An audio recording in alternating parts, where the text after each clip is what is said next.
আজকে আমরা লিউকিমিয়া নিয়ে আলোচনা করব।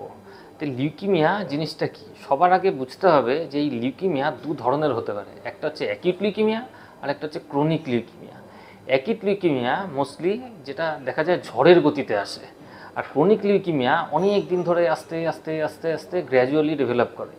এবার কোন ক্ষেত্রে আমি বুঝবো যে এটা অ্যাকিউট লিউকিমিয়া, কোন ক্ষেত্রে আমি বুঝবো এটা ক্রনিক লিউকিমিয়া? জেনারেলি অ্যাকিউট লিউকিমিয়াগুলো যেগুলো দেখা যায় সেগুলো হচ্ছে খুব অল্প বয়সে বা মিডিল এজে দেখা যায়।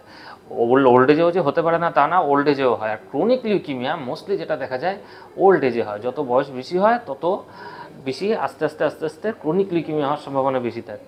এবার ঝড়ের গতিতে কথাটার মানে কি এবং স্লো আস্তে আস্তে ধীরে ধীরে আসছে কথাটার মানেটা কি? জেনারেলি দেখা যায় অ্যাকিউট লিউকিমিয়াগুলো ঝড়ের গতিতে বলার অর্থ কি, খুব অল্প সময়ের মধ্যেই তারা প্রচণ্ড রকম অল্প কাজ করলেই হাঁপিয়ে যাওয়া বা দুর্বল ফিল করা, মাথা ঘোরানো, কোনো জায়গা থেকে ব্লিডিং হওয়া, কোনো শরীরের কোনো কোনো জায়গায় ঘাড়ে, গলায় এবং ইনগুইনাল রিজিয়নে।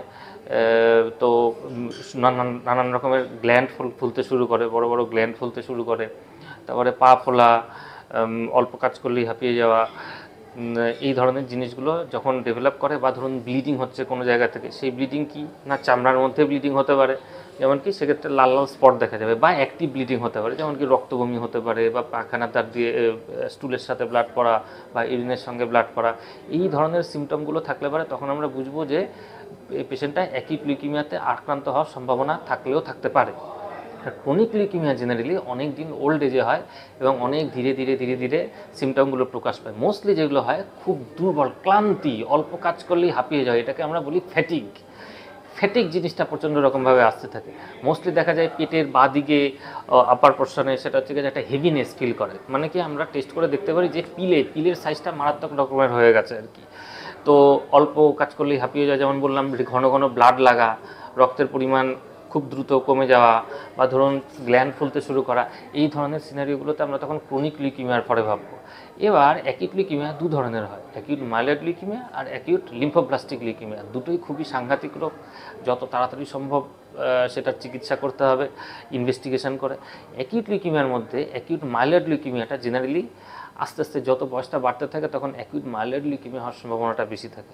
হোয়ারঅ্যাজ অ্যাকিউট লিম্ফোব্লাস্টিক লিউকিমিয়াটা যখন বয়স খুব অল্প থাকে, যখন 10 বছর, 15 বছর বা 20 বছর, এরপরে যে হয় না তা না, এই 10 থেকে 15 বছরের মধ্যে অ্যাকিউট লিম্ফোব্লাস্টিক লিউকিমিয়া হওয়ার সম্ভাবনাটা বেশি থাকে। মানে কি দাঁড়ালো? অ্যাকিউট লিম্ফোব্লাস্টিক লিউকিমিয়া যত বয়স কম থাকে তত অ্যাকিউট লিম্ফোব্লাস্টিক লিউকিমিয়া হওয়ার সম্ভাবনাটা বেশি থাকে। আবার যখন বয়সটা বাড়তে শুরু করে আস্তে আস্তে, তখন অ্যাকিউট মাইলয়েড লিউকিমিয়া হওয়ার সম্ভাবনাটা খুব বেশি থাকে। তো সবার প্রথমে এই ধরনের সিমটমগুলো থাকলে পারে খুব দ্রুত কনসালটেন্ট হিমাটোলজিস্টের সঙ্গে যোগাযোগ করতে হবে, ইনভেস্টিগেশন করে, এবং খুব দ্রুত ট্রিটমেন্ট করতে হবে। এই কারণে অ্যাকিউট লিউকিমিয়া যত তাড়াতাড়ি ট্রিটেড হবে তত তাড়াতাড়ি তার সার্ভাইভাল রেট বেশি, কিন্তু যত দেরি হবে তত কিন্তু সার্ভাইভাল রেট কমতে থাকে। হোয়ারঅ্যাজ ক্রনিক লিউকিমিয়ার ক্ষেত্রে, ক্রনিক হচ্ছে অনেক দিন ধরে যেহেতু ডেভেলপ করছে, এমন অনেক ক্রনিক লিউকিমিয়া আছে তাদের হচ্ছে বেসিক্যালি কোনো ট্রিটমেন্টই লাগে না।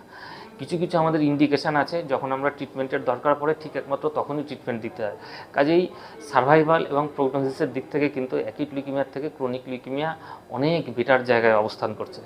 তো কাজেই অ্যাকিউট লিউকিমিয়াটা যথেষ্ট গুরুত্ব দিয়ে ভাবতে হবে, এবং জ্বর হলে পারেই প্যারাসিটামল খাইয়ে দিলাম, ব্লিডিং হলে পারেই পজ ট্যাবলেট দিয়ে দিলাম, এটা, বা ব্লাড অ্যানিমিয়া হলে পারেই ব্লাড চালিয়ে দিলাম, এটা কিন্তু অ্যাকিউট লিউকিমিয়ার মতো রোগ কিন্তু এতে ধরা নাও পড়তে পারে। কাজেই সঠিক সময়ে কনসালটেন্ট হিমাটোলজিস্টের পরামর্শ নিন এবং যথাযথ ট্রিটমেন্ট করুন।